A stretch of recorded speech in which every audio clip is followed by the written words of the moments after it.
Permaculture is a part of the ethical change that needs to happen if we are to survive. It isn't the only answer to these problems, but it is an important element of what should be a global debate about how we move forward in a sustainable, responsible way. Which is great, because one of the things permaculture tries to do is encourage honest, open debate. After all, we all have a stake in how we treat the planet now and in the future. Bill Mollison, one of the original architects of permaculture, said that there is one prime ethical directive to permaculture, and that is to take responsibility for our own existence and that of our children. And we need to do this together to realize that we are all in this situation together and to harness our complementary talents to find solutions and build a better tomorrow. We will either survive together or none of us will survive. In nature, we see integrated ecosystems where different elements are all bound together in mutually beneficial relationships. We have to start looking at human society in the same way.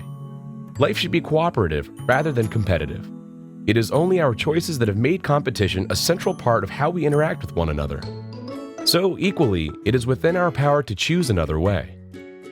In many tribal cultures, for instance, such as the Aboriginal people of Australia, life is not viewed as a closed, narrow artificial form of competition.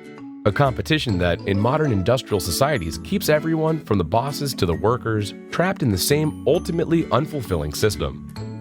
Instead, life is seen as something that is greater than any one of us, a beautiful elemental force that encompasses all living things and which should be celebrated in all its diversity.